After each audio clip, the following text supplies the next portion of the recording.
Hello दोस्तों, नमस्ते, राम राम। मैं हूं अमित चौधरी। स्वागत है आपका अपने YouTube channel Amit sir GK में। तो आज हम ज्योग्राफी के जो लास्ट चैप्टर है, आपका अंतिम चैप्टर है, ठीक है। तो मंडे से आपकी प्रॉपर तरीके से 10th क्लास चल जाएगी और कल सैटरडे और संडे के दिन एक धमाका तरीके से मैं सेट लेकर आ रहा हूं, जिसमें मोस्ट इंपॉर्टेंट क्वेश्चन होंगे, जिसमें बहुत ही अच्छा धमाका दूंगा मैं आपको। वो कल ही बताऊंगा, सरप्राइज है, ठीक है। बहुत ही अच्छे तरीके से कल क्वेश्चन लाए जाएंगे, जिसमें आपको प्रॉपर तरीके से हर एक, जैसे सैटरडे संडे को मैं बताता हूं कि प्रैक्टिस सेट को कैसे लगाएं, कैसे करें और कौन कौन से क्वेश्चन आते हैं, ठीक है, किस किस टॉपिक से इंपॉर्टेंट, ये सारी चीजें मैं आपको बताता हूँ सैटरडे संडे अपने प्रैक्टिस सेट में, ठीक है। तो शुरू करते हैं। आज हम अंतिम चैप्टर आपके सामने है 9th क्लास का, जनसंख्या, पॉपुलेशन, जो कि मोस्ट इंपॉर्टेंट है। इसके बारे में जानना, चाहे विश्व के अंतर्गत चाहे भारत के अंतर्गत, ये सारी चीजें मोस्ट इंपॉर्टेंट हैं, ठीक है। एक मिनट रुको, मैं पेन ले लेता हूँ। ठीक है।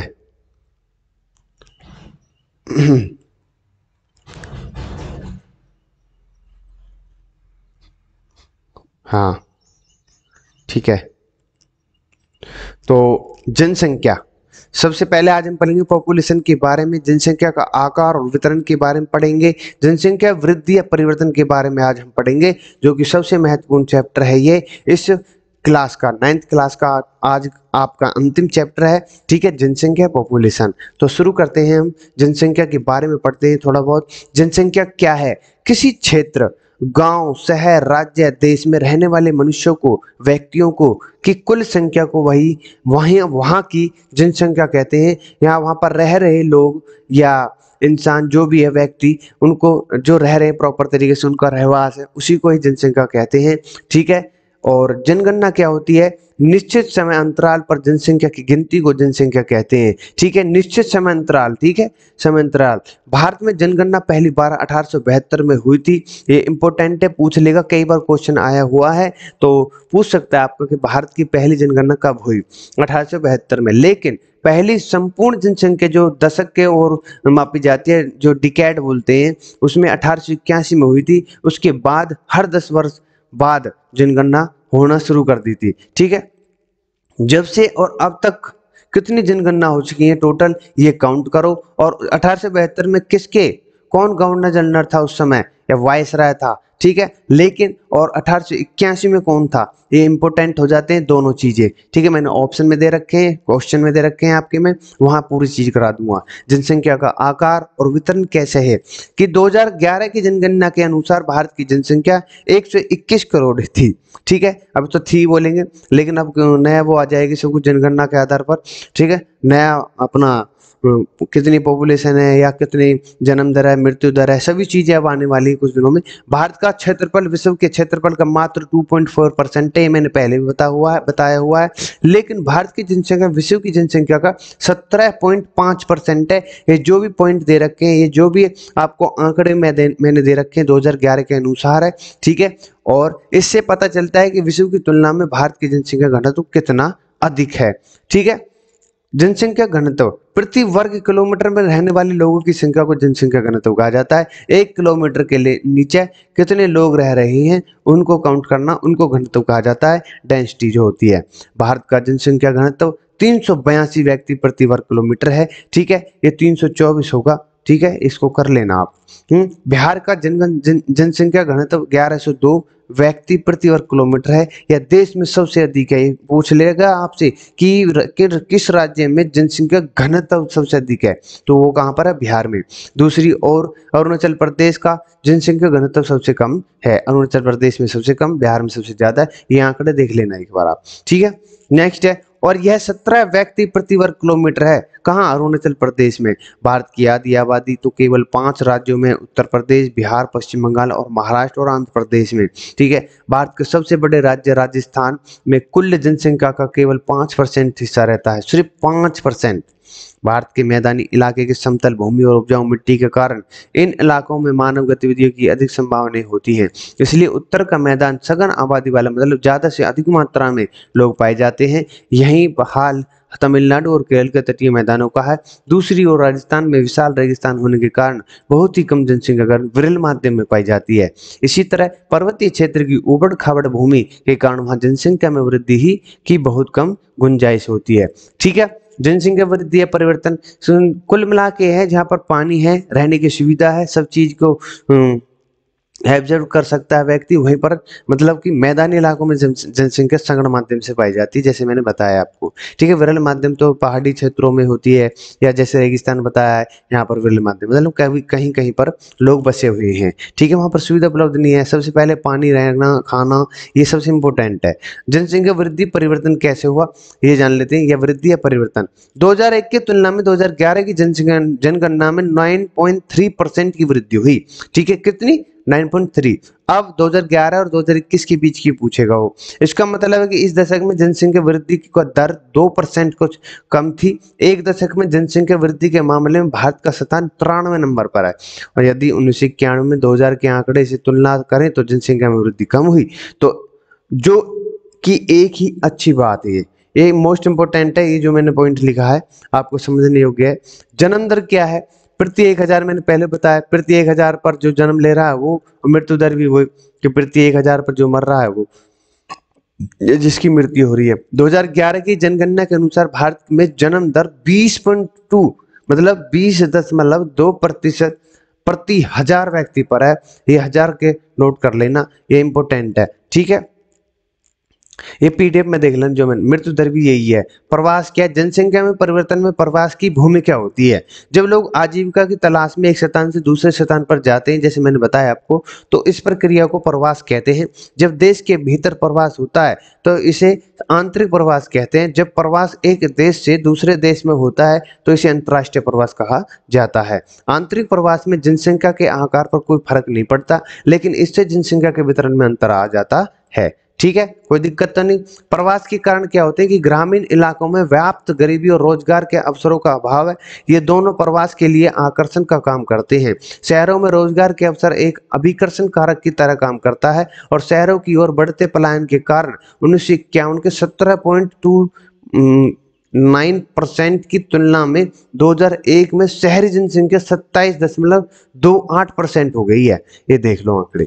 ठीक है, क्यों है? प्रवास के कारण, सुविधा के कारण, सबसे मोस्ट इंपोर्टेंट है, रोजगार मिलता है वहां पर जाकर। ठीक है, आयु संभावित, जो जिस औसत आयु तक लोग जीते हैं उस आयु को आयु संभावित कहा जाता है। ठीक है, जैसे आजादी के समय भारत की आयु संभावित 40 वर्ष से थोड़ा अधिक थी। 2011 की जनगणना के अनुसार इसकी काफी सुधार हुई है, 68.89 वर्ष हो गई है। सबसे महत्वपूर्ण बात है कि महिलाओं की जीवन संभावित 72.61 है। ठीक है, वो पुरुषों के लिए 67.46 औसत बताई जा रही है। ठीक है, चाहे भाई मेरे दादा तो 90 साल जियो, मेरे दादा तो 100 साल जियो, यूएस कैसा है, ये औसत बताई जा रही है। ठीक है, ठीक है मेरे भाई। 1991 की तुलना में 2001 में भारत में 10 लाख से अधिक आबादी वाले शहर की जनसंख्या 23 से बढ़कर 35 हो गई है। साक्षरता दर 2001 की तुलना में, साक्षरता दर सुन लो, इंपॉर्टेंट है कि 2001 की तुलना में साक्षरता दर 2011 में 65% से बढ़कर 74% होगी। ठीक है, लेकिन मतलब कि ये एक वृद्धि हुई। ठीक है, लेकिन पुरुषों के मुकाबले महिलाओं की साक्षरता दर अभी भी कम है। इससे यह पता चलता है कि यहाँ लड़कियों का कम परिचय दिया जाता है, लेकिन अब काफी मात्रा में देने लगे भाई मेरे। लिंग अनुपात जान लेते हैं। प्रति 1000 पुरुषों पर महिलाओं की संख्या को लिंग अनुपात कहा जाता है। ठीक है, कि 1000 पुरुषों पर कितनी महिलाएं होती है। ठीक है, ये आंकड़ा आपको पता भी होगी। ठीक है, और सबसे कम कहां पर है, सबसे ज्यादा कहां पर है, ये सारी चीजें मैं बताऊंगा आपको। 2001 की तुलना में 2011 में लिंग अनुपात 933 प्रति 1000 से घटकर 914 महिला प्रति 1000 पुरुष हो गया।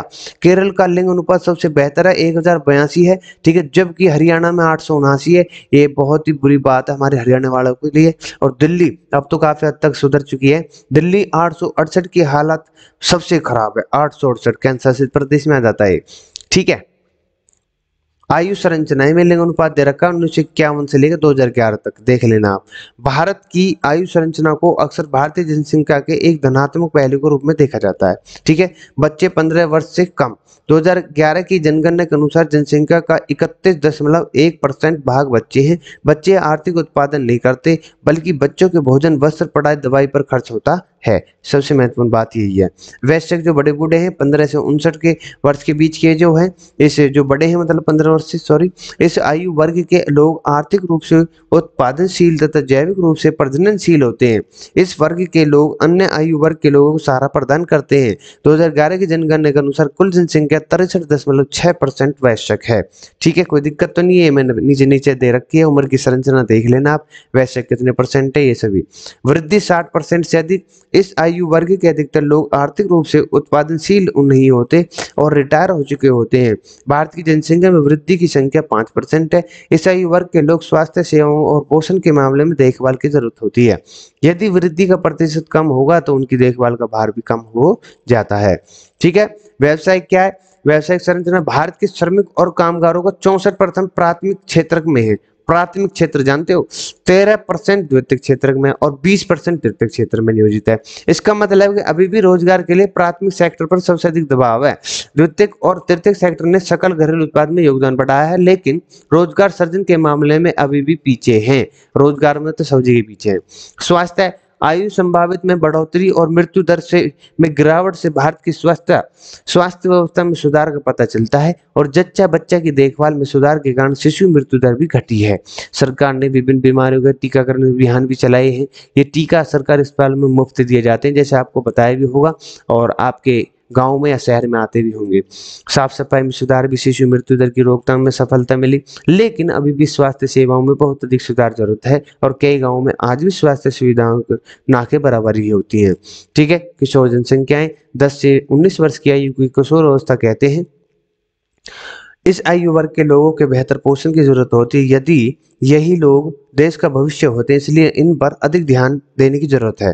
ठीक है, इस आयु वर्ग की एक मुख्य समस्या कुपोषण है, खासकर लड़कियों में। लड़कियों में एनीमिया, जो खून की कमी होती है ना, वो बीमार की रोकथाम के लिए सरकार अस्पताल में आयरन की गोलियां मुफ्त दी जाती है, सरकारी अस्पताल में आयरन की।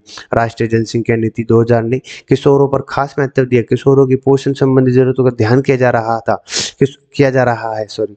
किशोरों में यौन रोगों, अवांछित गर्भधारण, बाल विवाह, असुरक्षित यौन संबंध आदि के बारे में जागरूकता फैलाने के लिए कई कार्यक्रम चलाए जा रहे हैं। ये इंपॉर्टेंट है, जागरूकता के लिए है। ठीक है, किशोर जनसंख्या के लिए, जो किशोर बच्चे हैं। ठीक है, तो चलते हैं हम अपनी क्वेश्चनों पर। सर्वाधिक लिंग अनुपात वाला राज्य कौन सा है? महाराष्ट्र है, हरियाणा है, केरल है, मध्य प्रदेश है। तो सी इज द राइट आंसर, और हरियाणा सबसे कम है। ठीक है, ये देख लेना। जनसंख्या में बच्चों का एक बड़ा अनुपात परिणाम है उच्च जन्म दर, उच्च जीवन प्रत्याशा, उच्च मृत्यु दर या अधिक विवाहित जोड़े। अब जनसंख्या में बच्चों का एक बड़ा अनुपात का परिणाम है वो है उच्च जीवन प्रत्याशा के ऊपर। ठीक है, सिंपल है, कोई दिक्कत तो नहीं। भारत का जनसंख्या घनत्व है 324, ये देख लेना, इंपोर्टेंट है। वहां 382 दे रखा, तो उसको ठीक कर देना, ठीक कर लेना अपने माइंड में भी। जनगणना के अनुसार एक साक्षर व्यक्ति वह है जो अपना नाम पढ़ और लिख सकते हैं, कोई भी भाषा पढ़ या लिख सकते हैं, या 7 साल का और समझ के साथ किसी भी भाषा को पढ़ या लिख सकता है। ये सी इज द राइट आंसर। ठीक है, भारत में पहली जनगणना किस वर्ष हुई? अब पहली जनगणना की बात हुई तो 1872 में, लेकिन अब वो पूछ ले कि दशक के अनुसार कब हुई, तो वो हुई आपके 1881-82 में। ठीक है मेरे भाई, सब चीज इंपोर्टेंट है। निम्नलिखित में से किस राज्य की जनसंख्या सर्वाधिक है? महाराष्ट्र की है, हरियाणा की है, उत्तर प्रदेश की, मध्य प्रदेश। तो सी इज द राइट आंसर। हाँ, नेक्स्ट क्वेश्चन है 7th। जनसंख्या वृद्धि का परिणाम दर्शाता है। जनसंख्या में वृद्धि का, ठीक है, किसी भी क्षेत्र की कुल जनसंख्या गलत है। प्रत्येक वर्ष जोड़े गए व्यक्तियों की संख्या, ये थोड़ा लग रहा है। जिस दर से जनसंख्या बढ़ती हो, ये भी गलत है। प्रति 1000 पुरुषों पर महिलाओं की संख्या अलग है। ठीक है, तो 20 द राइट आंसर हो जाता है। जनसंख्या वृद्धि मुख्य रूप से निर्भर करती है जन्म पर, बिल्कुल, मौते पर और माइग्रेशन पर। तो D is the right answer हो जाता है इसका। ठीक है मेरे भाई, नेक्स्ट चलते हैं। 1991 में भारत की जनसंख्या थी 361 मिलियन की बात हो रही है, तो ए इज द राइट आंसर। सबसे कम लिंग अनुपात वाला राज्य हरियाणा है, और प्रवासी जनसंख्या की संख्या वितरण संरचना को बदल देता है। प्रस्थान का क्षेत्र, आगमन का क्षेत्र, या प्रस्थान और आगमन दोनों का क्षेत्र, ये दोनों ही हो जाते हैं। Is the right answer. ठीक है, नेक्स्ट है, जन्म दर में गिरावट कब आनी शुरू हुई है? 1980, 81, 82, 83, कौन सा हो जाता है इनमें से क्वेश्चन? चलो बताओ, इसको इन कमेंट मुझे बताना और सर्च मारना आप कि ये जन्म दर गिरावट कब आनी शुरू हुई थी। जनसंख्या की दृष्टि से सबसे बड़ा देश कौन सा है? जनसंख्या की दृष्टि से चीन है। ठीक है, फिलहाल तो नंबर 2 पर अपना भारत है। लोगों का एक क्षेत्र से दूसरे क्षेत्र में चले जाना कहलाता है प्रवास। अप्रवास या घटक उपरोक्त सभी अप्रवास कहलाएगा। ठीक है मेरे भाई, ये इंपॉर्टेंट है। भारत में कुल जनसंख्या का कितने प्रतिशत भाग कृषि कार्य करता है? तो कृषि कार्य कर रहा है 64% इज द राइट आंसर हो जाता है। सी इज द राइट आंसर हो जाता है। ठीक है, और कोई दिक्कत हो तो बताओ मुझे। ठीक है, जो मैं पूछता हूँ क्वेश्चन इन कमेंट मुझे बता दिया करो प्लीज, रिक्वेस्ट है आपसे। ठीक है, तो इसी के साथ मैं विदा लेने चाहता हूँ। नमस्ते, राम राम, जय हिंद, जय भारत। इसी तरीके से मैं आपको समझाता रहूंगा डीपली तरीके से। कल मिलते हैं हम सेट में, अपने प्रैक्टिस सेट में, जो कि बहुत ही महत्वपूर्ण सेट होगा कल के लिए।